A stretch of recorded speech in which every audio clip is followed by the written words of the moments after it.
안녕하세요. 저는 다 큰 아들을 하나 잃고 죽었다가 되살아난 63살 아줌마입니다. 제가 말을 극단적으로 표현했다고 생각할지 모르겠어요. 하지만 죽었다 살아났다는 그 말이 제 상황에 꼭 알맞습니다. 제가 생각해도 그때 저는 그냥 죽은 채로 눈만 뜨고 있는 시체나 다름없었어요. 자식을 잃었다는 것만으로도 삶을 포기하기에 충분한 이유가 되기도 하잖아요. 저한테는 정말 자식이 재산이고 전부고 목숨이었는데 사랑하는 우리 아들을 잃었다는 건 호흡이 멎기 직전과 비슷한 고통이었어요. 어린 아들을 잃는 것도 당연히 괴롭고 죽을 것 같겠지만 다 키워놓은 아들이 실종되는 건 보기 드문 일이기도 하고 쌓아온 추억도 그만큼 많아서 정말 미치고 팔짝 뛸 노릇이더군요. 아직도 그날만 생각하면 심장이 벌렁거리고 눈물이 왈칵 나옵니다. 지금 이렇게 글을 쓰게 된 건 그날이 괴로울 만큼 여전히 힘들지만 저의 인생 전환기이기도 하기에 노력해서 추억으로 남겨보고자 찾게 되었어요. 그래도 다른 사람에게 제 이야기를 들려주고 소통한다면 제 인생의 터닝 포인트가 영원히 살아있을 것 같은 느낌이거든요. 사람은 정말 죽기 직전까지 눈을 감았다가 살아나면 그때부턴 일어설 일만 생긴다던데 제게 딱 그런 일들이 생겨버린 거예요. 그래서 제 인생 그래프가 얼마나 바닥을 쳤었고 얼마나 치솟고 있는지 한번 들어보시겠습니까? 제게는 아들 3명이 있습니다. 제가 남편을 만나 결혼을 하게 된 계기는 솔직히 속도 위반이었어요. 당시 남편을 미친 듯이 사랑해서 결혼을 했다기보단 제 나이 때는 이웃에 괜찮은 총각이 있으면 어른들이 알아서 자리를 만들어줬고 어른들 강요에 의해 대개 인연이 이루어졌던 시절이었습니다. 얼굴도 모르고 결혼하는 사람도 덜어 있었어요. 아마 남편도 저를 막 사랑하진 않았을 거라고 생각합니다. 그저 혈기왕성한 나이에 어여쁜 아가씨를 앞에 두고 있다 보니 호기심이 생겨 저를 만났을 거예요. 그렇게 만들어진 첫째는 저와 남편이 결혼을 해야 된다는 무의식적인 의미를 만들어 주었습니다. 결국 저와 남편을 묶어준 열쇠고리는 첫째 아들이었던 거죠. 그리고 첫째의 기쁨을 만끽하기도 전에 저는 또 둘째를 가졌고 그 뒤로 셋째까지 1년 주기로 연달아 아들을 낳았습니다. 아이를 원해서 낳았다기보단 생겨서 낳았다는 게 더 맞는 표현이었을 정도로 남편과 저는 그렇게 서로를 위한 편은 아니었어요. 대신 남편이 매사에 좀 성급하긴 했습니다. 애 갖고 싶어 안달난 사람처럼요. 저희는 사랑하지 않은 것 치고는 아이 3명을 낳을 때까진 남들 사는 것처럼 무난하게 살았어요. 아들이 아니었다면 그때 제 기억은 불행밖에 없었을 겁니다. 그렇다고 감정 없는 부부가 얼마나 오래 갔겠습니까? 남편과 제가 틀어지기 시작한 건 정확히 셋째를 출산하기 위해 병원에 왔던 그날이었습니다. 여보, 나 좀 데리러 올 수 있어? 내가 급하게 산통이 와서 아무것도 못 챙겨왔거든. 당신이 좀 와서 봐줘야 될 것 같은데? 뭐야, 엄마가 당신 집에 없다더니 거기 가 있었냐? 무슨 별것도 아닌 걸로 전화질이야. 애 한두 번 낳는 것도 아닌데 웬만하면 알아서 올 수 있잖아.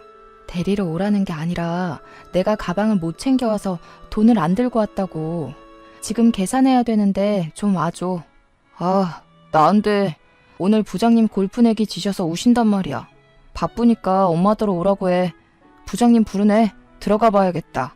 남편은 아이가 한 명씩 태어날 때마다 책임감을 쌓는 게 아니라 귀찮음을 깔았습니다. 이렇게 출산을 한 적은 처음이라 남편의 이런 반응도 처음 당했어요. 물론 그동안 첫째, 둘째도 저 혼자 낳긴 했지만 그땐 견딜 만한 진통이었던지라 제가 알아서 출산 준비를 다 하고 병원을 갔었거든요. 집에서도 남편이 저를 개무시하긴 해도 아이들에 대해선 그렇게 막 냉철하기만 한 아빠는 아니어서 더 당황할 수밖에 없었어요.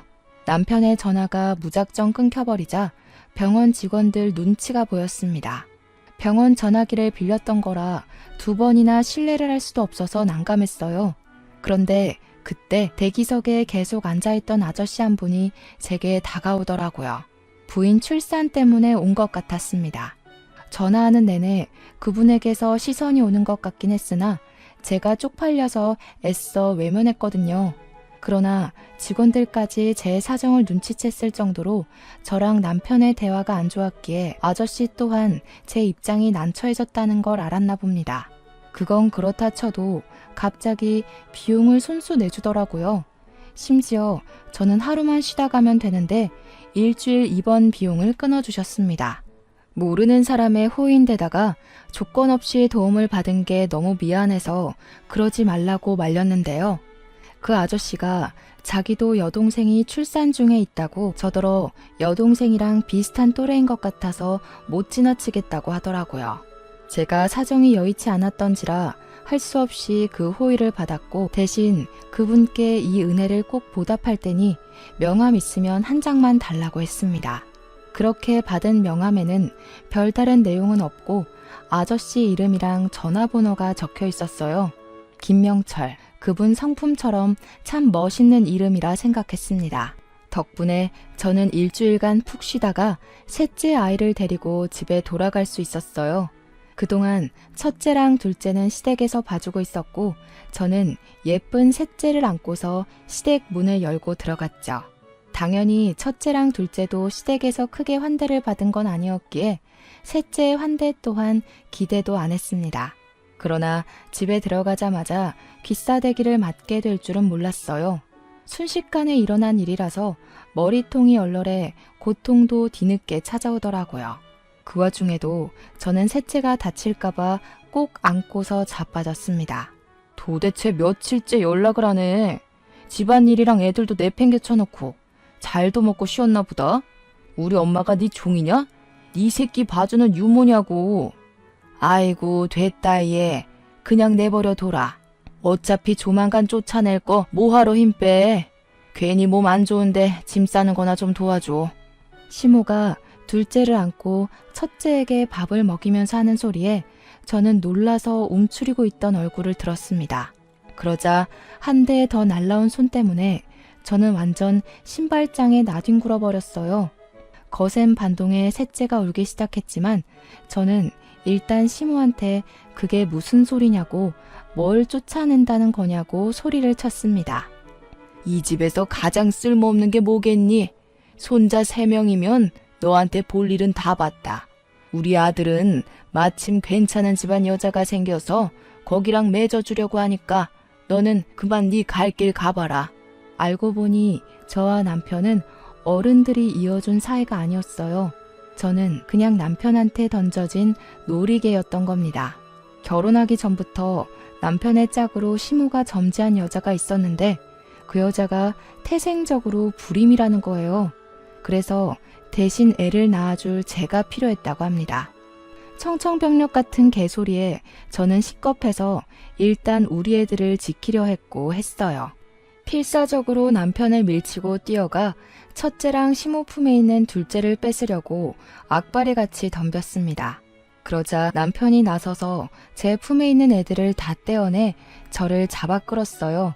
제가 남자 힘을 어떻게 이기겠습니까?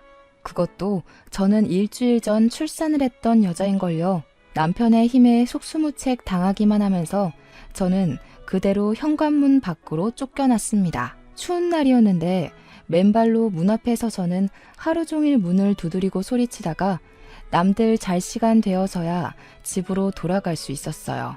그리고 그날 밤 정말 많이 울었고 제 속에선 정말 많은 감정 변화가 있었습니다.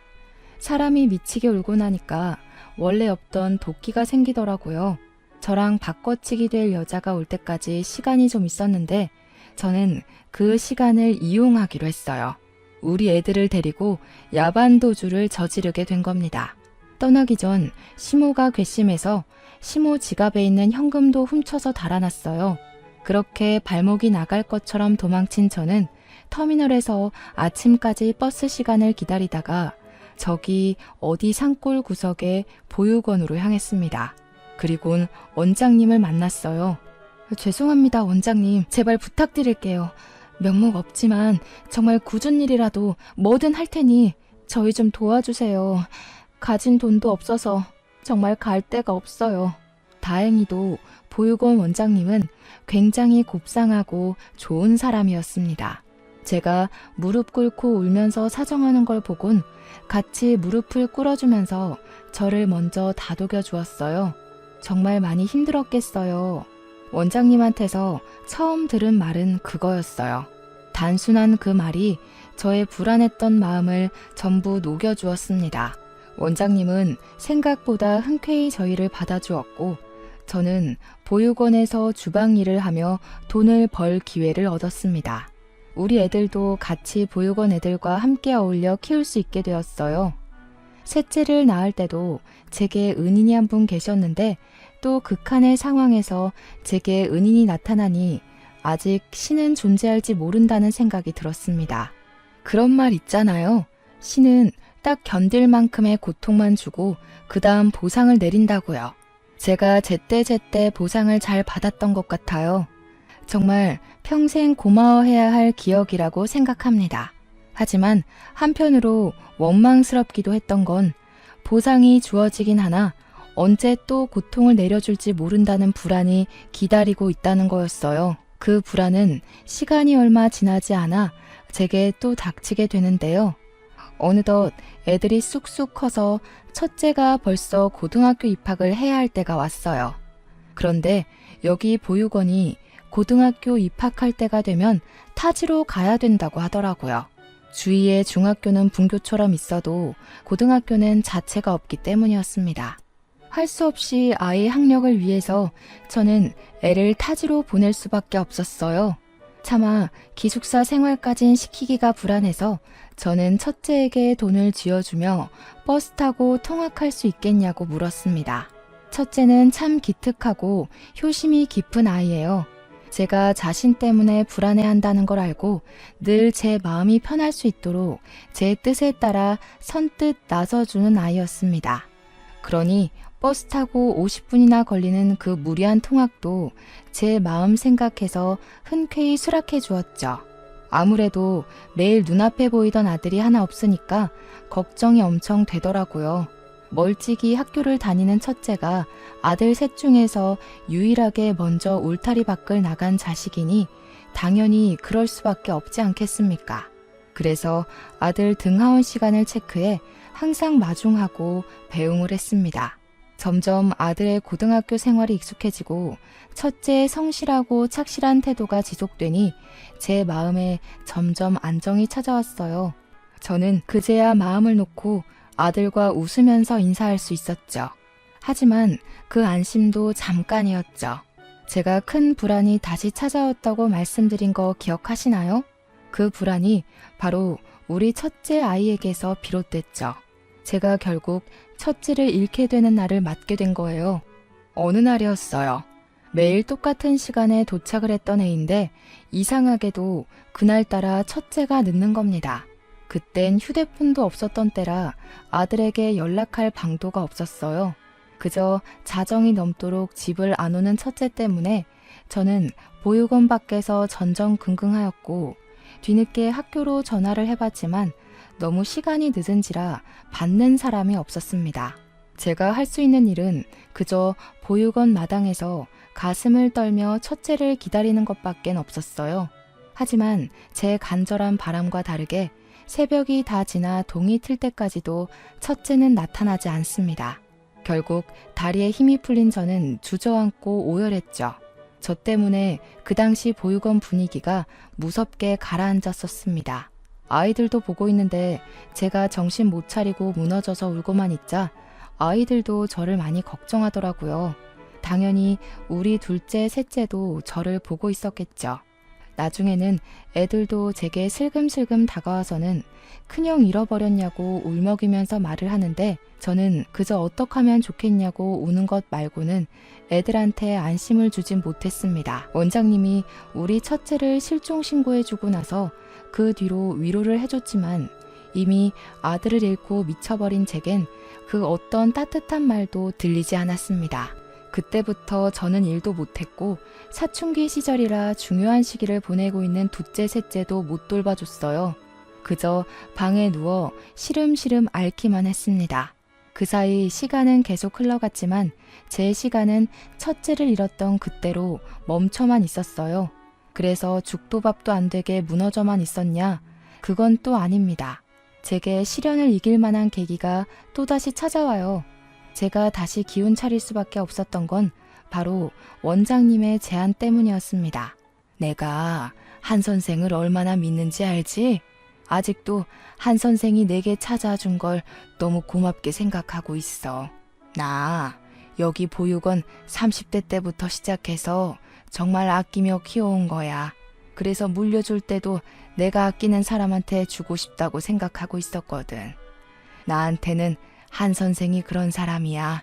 그러니 이걸 한 선생이 이어서 받아줬으면 좋겠는데 저는 그동안 원장님 권유로 사회복지 1급 자격증, 아동 관련 자격증 등등을 공부해서 자격증을 소지하고 있었고 원장님 말대로 혹시 어디 가서라도 경제 생활에 문제 없도록 앞날을 대비해 놨었습니다. 그게 원장님의 조언이었고 뭘 잘 모르는 제게 알려주신 살아가는 방법들이었어요. 그런데 알고 보니 그게 그런 뜻이 아니었더라고요. 원장님이 제게 자기 자리를 내주려고 그동안 저를 준비시켰던 거였어요. 그리고 저는 그 제안을 받은 날 원장님에게 시간이 얼마 없다는 것까지 듣게 되었습니다. 원장님한테 차를 대접받으면서 들은 건데 원장님은 나이 때문에 병이 찾아와 암에 걸리셨다고 했어요. 이미 손쓸 수 없는 말기여서 항암 치료는 포기했고 다음 주에 호스피스 병원에 입원을 한다고 합니다.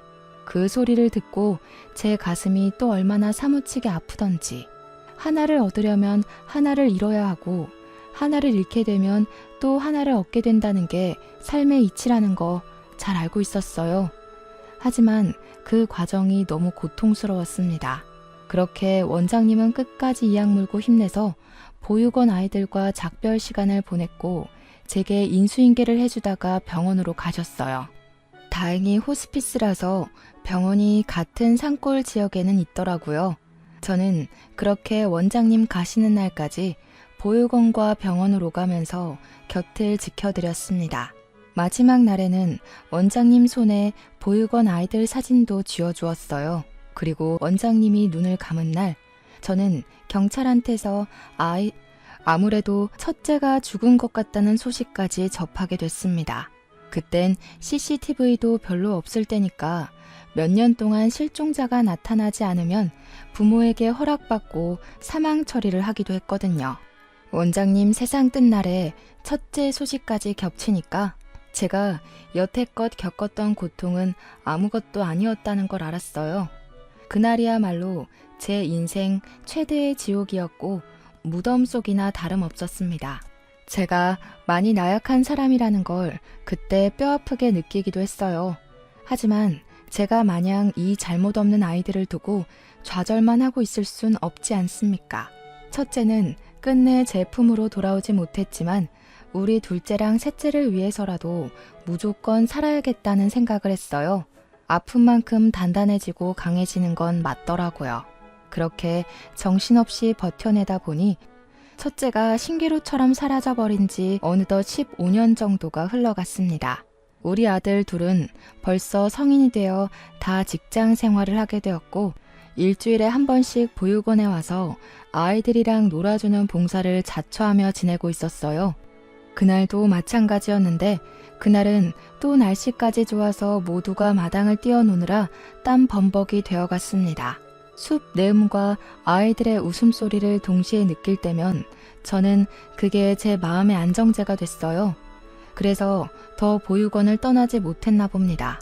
땀을 흘린 아이들에게 시원한 비빔면을 해주는 게 좋을 것 같아서 주방 선생님과 아동 지도 선생님들께 따로 부탁을 했습니다.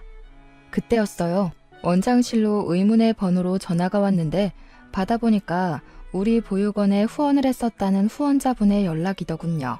후원자가 오랜만에 다시 보육원을 찾은 이유는 자기가 곧 퇴직을 앞두고 있는데 퇴직하면 재산의 절반을 보육원에 후원하고 싶다고 연락하신 거더라고요. 돌아가신 원장님과 인연이 참 깊은 분인 듯 했습니다. 그래도 저희가 굉장한 재산을 후원받는 건데 마냥 전화상으로만 받고 지나가기 좀 그렇지 않겠습니까? 원장님도 후원자분들에게 늘 상냥하고 최선을 다하시는 분이셨거든요. 내 돈을 그냥 주는 건 절대 쉬운 마음이 아니라고. 원장님은 항상 후원자분들의 시간과 마음을 그 가치만큼 높여서 존중해 주었습니다. 그래서 저도 후원자분께 너무 감사한다고 시간 나면 들러달라고 꼭 부탁했죠. 그렇잖아도 보육원 사정이 여의치가 않아서 부식된 인테리어들을 겨우겨우 고쳐가며 관리했는데 후원자 덕분에 싹 리모델링을 할 수 있겠더라고요. 너무 감사했고 덕분에 한숨 돌릴 수 있었습니다. 바쁘신 분일 수도 있는데 이대로 오기만을 기다리는 것보단 작은 보답이라도 해주는 게 좋을 것 같아서 저는 후원자 파일을 찾아봤어요. 과거에 후원했던 분이니 분명 이력이 남아있을 거라고 생각했거든요. 전화번호랑 이름은 쉽게 찾을 수 있었어요. 자음순으로 정리되어 있었거든요.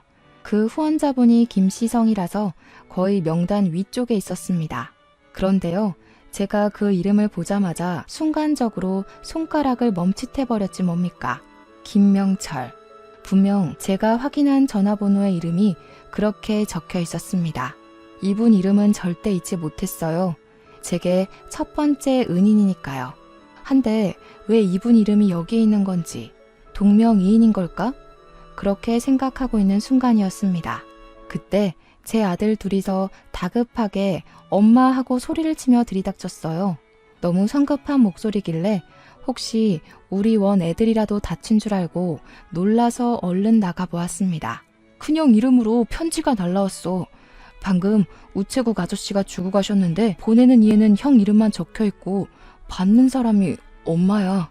애들 말을 듣는데 순간적으로 심장이 쿵 내려앉았습니다. 편지를 들고 있던 막내가 저를 걱정하면서 그것을 내밀었는데요.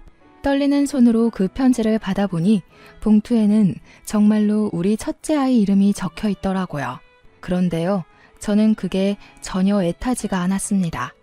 오히려 그걸 보자마자 우라가 치밀었어요. 제 아들은 이미 죽어서 제가 따로 장례도 조촐하게 치렀고 15년째 제사도 지내고 있었습니다. 차마 사망 신고는 못했지만 그렇게 아들을 천천히 보내주다가 제가 과거처럼 아들을 웃으면서 배웅해 줄 수 있을 때 그때 사망 신고를 하려고 계속 미루고 있었어요. 그러니까 제 말은 첫째 이름으로 날라온 이 편지는 거짓이라는 겁니다. 그 순간 잠자고 있던 저의 슬픔이 가슴 속부터 끌어올랐어요.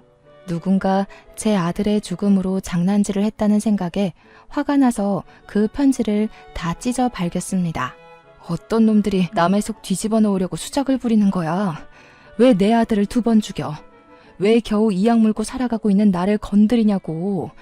제발 나 좀 내버려둬 좀.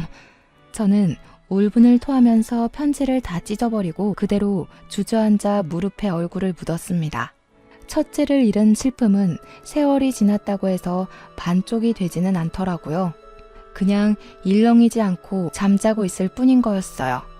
그러니 제가 또 금세 이렇게 미어지는 심장을 움켜쥐고 운 거 아니겠습니까?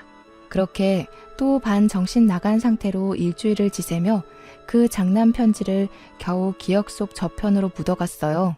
그런데 도대체 저한테 왜 이러는 건지 똑같은 편지가 또 날라온 겁니다. 미쳐버리는 줄 알았습니다. 당장 그 사람을 찾아내 숨통을 끊어버리고 싶은 분노까지 차올랐어요. 그래서 이번에는 경찰까지 신고해서 장난질하는 사람의 정체를 찾을까 했지만 둘째가 제게 편지를 주기 전에 먼저 뜯어서 읽어보더니 엉뚱한 말을 하는 바람에 모든 생각을 잊었습니다. 엄마, 나도 말도 안 되는 소리란 거 아는데 이거 아무래도 형 글씨체 맞는 것 같아. 내가 형한테 과외받아서 형 글씨 제일 잘 알잖아. 혹시 형 안 죽은 게 아닐까? 형 시신도 어디 있는지 모르고 사실 죽은 게 아니라 행방불명인 거잖아. 너까지 왜 이래? 엄마가 얼마나 힘들게 지내왔는지 몰라서 그런 소리를 해? 너희까지 이러면 엄마 진짜 숨 못 쉬어. 제발 엄마 좀 도와줘, 응? 제가 아무리 호소를 하여도 아들 둘은 편지 뜯어보는 데만 정신이 팔려 있었습니다. 평소 제 말에는 귀를 쫑긋 세우며 잘 들어주던 아들들인데 그날만큼은 제 말을 아예 들은 채를 안 했어요. 그러면서 아까 했던 말, 첫째 필기체 같단 소리만 계속 반복하길래 더 이상 못 보겠어서 저는 애들한테 아예 돌아서 버렸습니다. 너무 슬퍼서 머리까지 터질 지경으로 아팠으니까요. 그런데 이제는 막내가 원장실 서랍에서 첫째가 썼던 노트까지 하나 챙겨오더니 편지랑 비교를 해보더라고요. 그 노트는 제가 차마 태우지 못한 아들의 물건 중 하나였습니다. 고등학교 입학하기 전 아들이 공부한다고 썼던 노트거든요. 제발 그만했으면 좋겠는데 이젠 더 이상 희망 고문 당하고 싶지도 않고 또 실망하며 무너지고 싶지도 않아서 제발 애들이 멈춰주길 바랐습니다.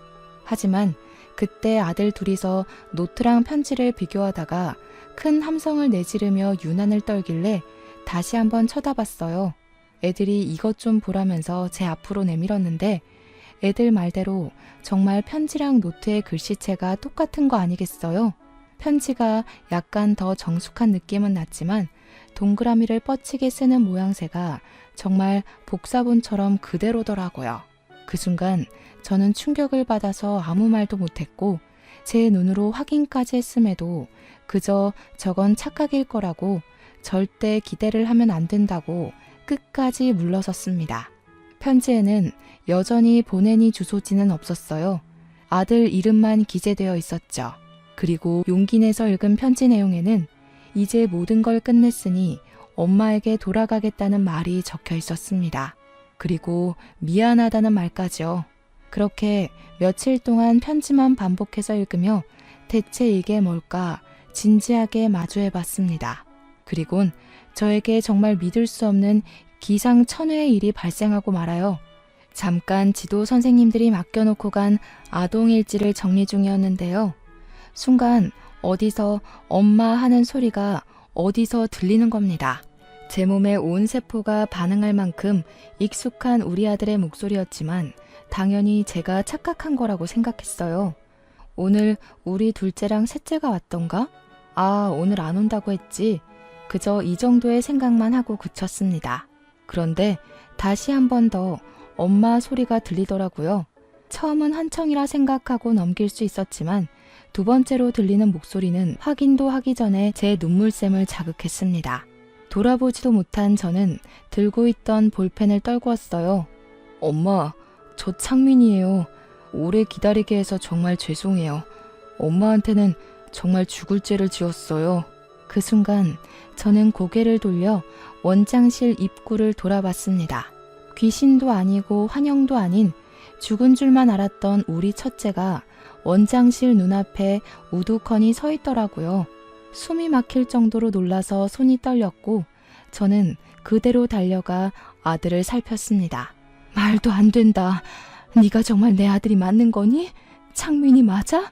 어머나 세상에. 어떻게 이럴 수가 있어. 어떻게 네가 이리 살아있는 거야? 아니야. 다 필요 없다. 정말 내 아들 맞네. 맞아. 내 아들이 살아있었구나. 죽지 않고 살아있었어. 저는 첫째를 붙잡고 같은 말을 반복하면서 계속 첫째 팔을 붙잡았습니다. 놀랍게도 정숙한 어른이 되어버린 그 총각은 제 아들이 맞더라고요. 몸이랑 키만 컸지 제 아들이 맞았어요. 이 꿈 같은 게 사실이라는 걸 실감하자마자 저는 첫째를 부둥켜 안고 한참 동안 울었습니다.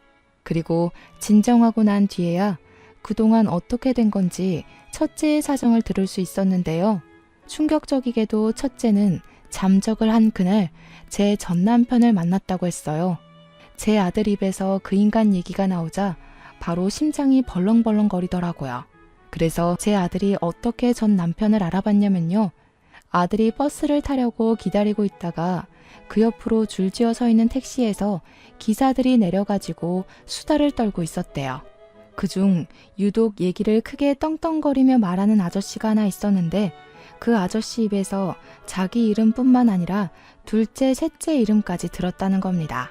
그래서 첫째는 그 아저씨가 자기 아빠라는 걸 눈치챘다고 했어요.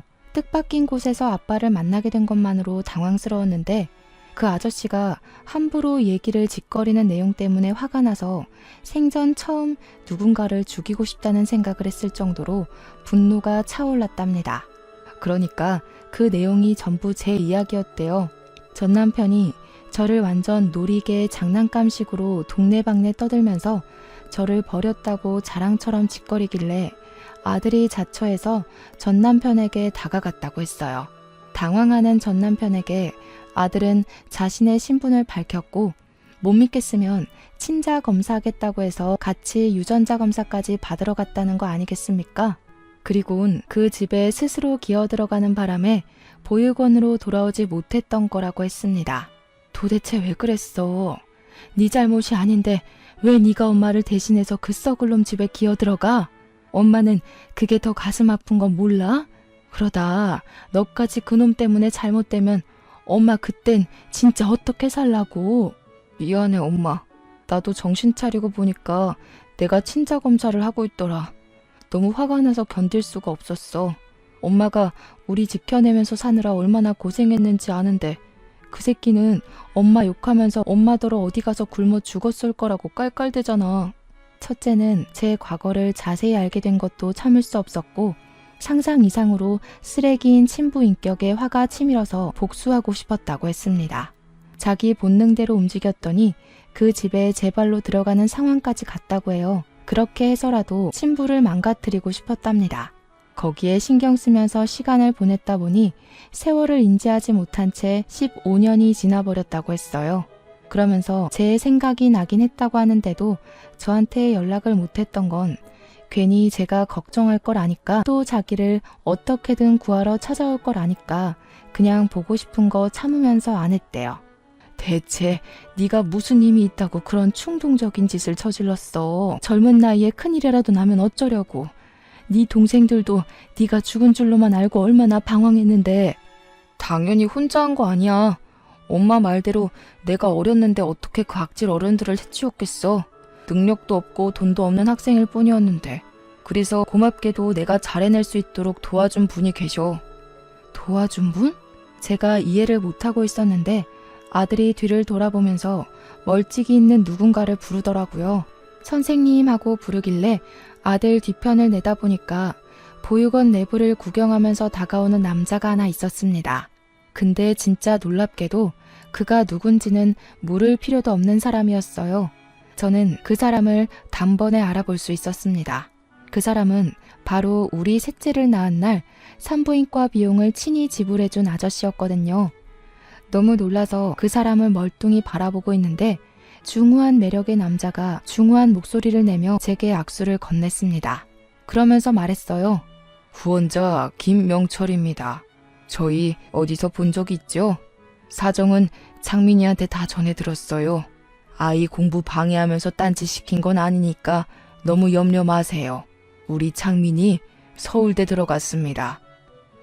어디서 익숙한 듯 했던 전화번호, 동명이인인 줄 알았던 이름과 전화선상으로 익숙했던 그 목소리, 역시나 제 과거의 은인이 맞았습니다. 저는 그 순간 입을 틀어막으며 숨을 멎었어요. 그리고 궁금한 게 너무 많았죠. 우선은 이 후원자분이 어떻게 우리 아들이랑 아는 사이인지가 가장 궁금했어요. 대체 어떤 사정이 겹치면 이렇게 우리 아들과 제 은인이 같이 저를 찾아올 수 있는 걸까요? 내 고등학교 담임 선생님이셔. 엄마랑 아는 사이인 줄은 몰랐는데 진짜 기가 막힌 인연이다. 그럼 셋째 이름이 설마 우리 담임 선생님 이름 따서 지은 거야? 쑥스럽게도 제 셋째 아들 이름이 명철입니다. 저를 살린 건 우리 애를 살린 거나 마찬가지라고 생각해서 당시 가장 어려웠던 순간 제게 빛이 되어준 은인의 이름과 똑같이 지었어요.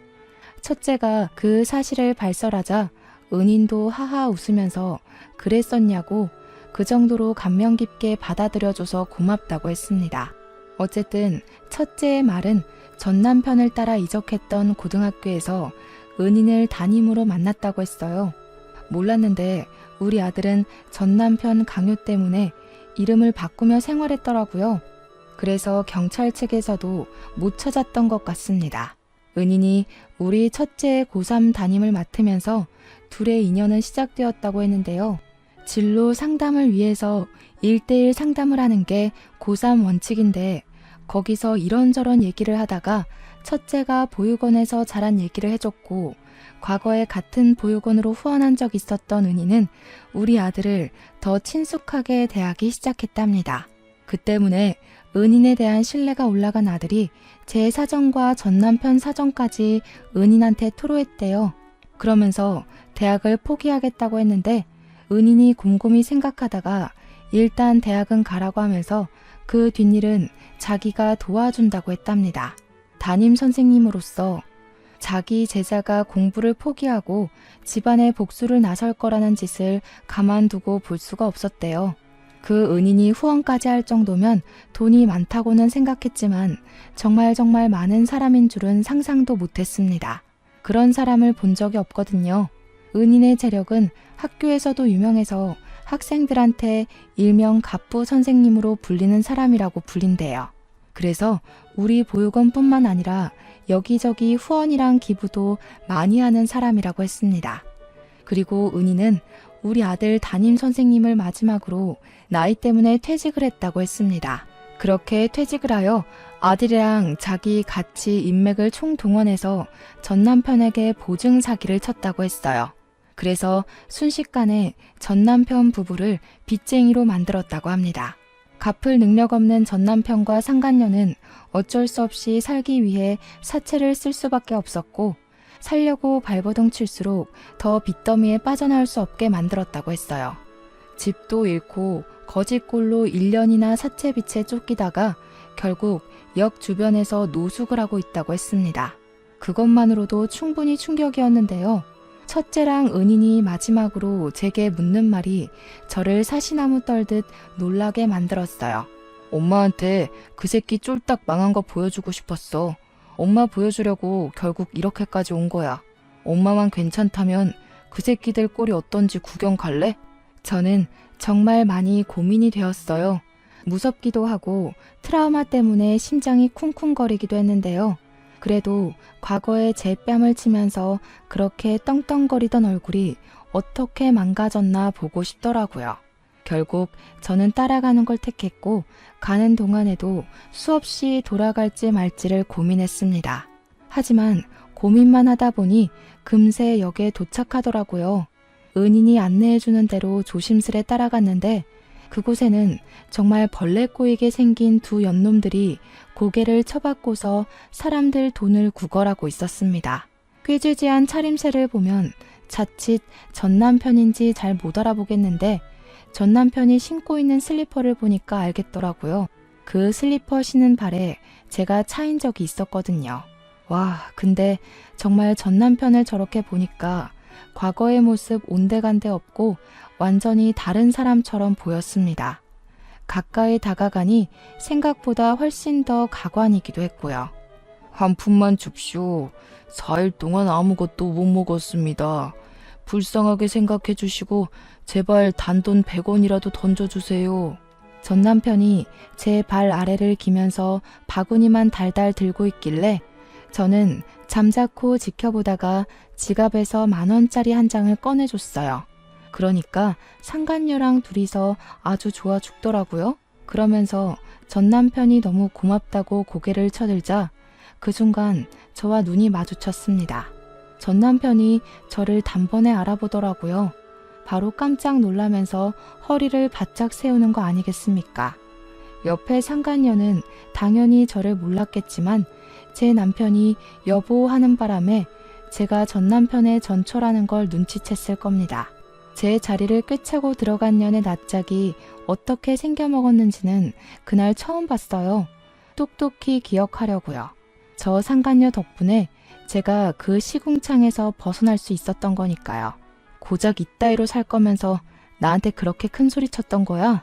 밥 몇 개 안 차려줬다고 나를 그렇게 갈구던 패기는 다 어디 갔대? 커봐라. 형편없는 부모 밑에서 큰 새끼들이 다 이 모양 이 꼴이 되는 거야. 당신은 옛날보다 지금 이 더러운 꼬락서니가 딱 잘 어울리네. 자리 잘 잡았다. 꼬락서니하고는 내가 네 욕을 하루 종일 해도 부족해. 아휴, 도대체 어떻게 된 거야? 당신 목돈 없는 빈털터리 사람이었잖아. 내가 생활비도 준 적이 없는데 대체 왜 멀쩡해? 진작에 굶어 죽었을 줄 알았는데. 설마 너 우리 집 돈 훔쳤냐? 어쩐지 찝찝하다 했어. 내가 너한테 받을 게 있는 것 같은데.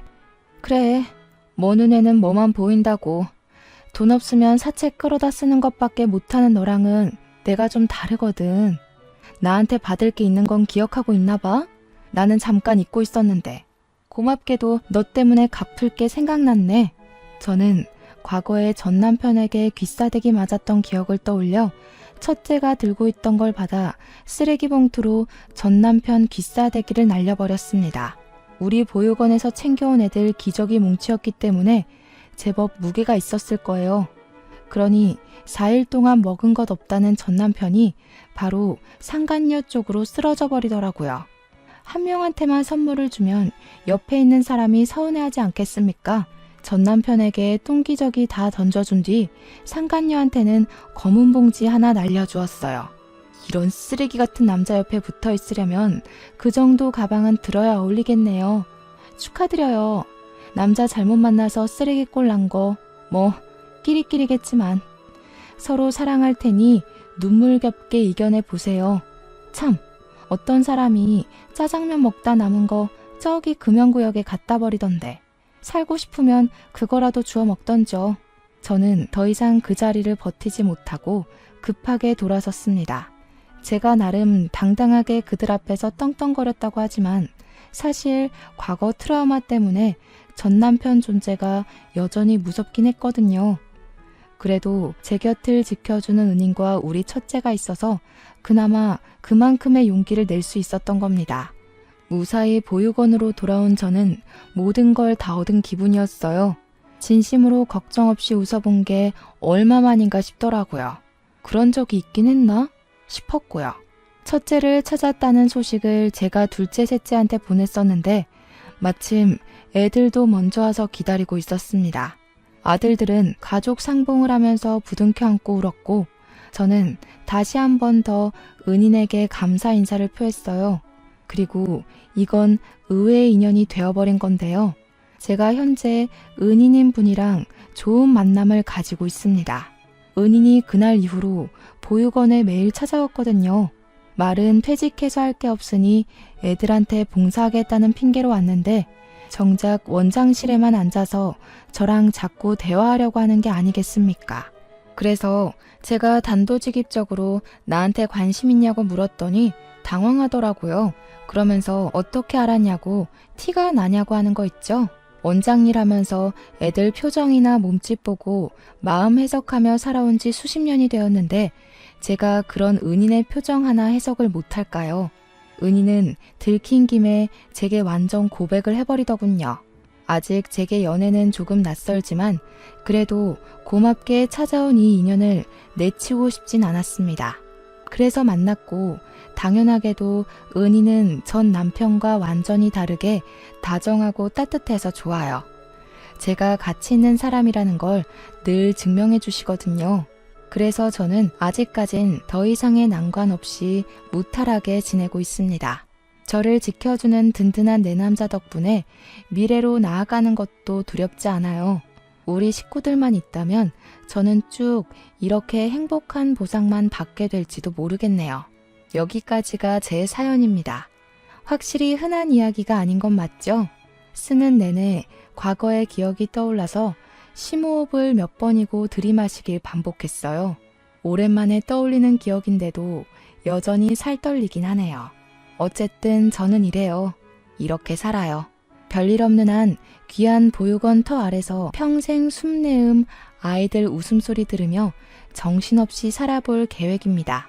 아, 재혼까지도요. 그럼 다들 저보다 더 현명하고 지혜롭게 역경을 극복하는 사람이 되길 바라면서 이만 사연을 마치도록 하겠습니다. 고맙습니다.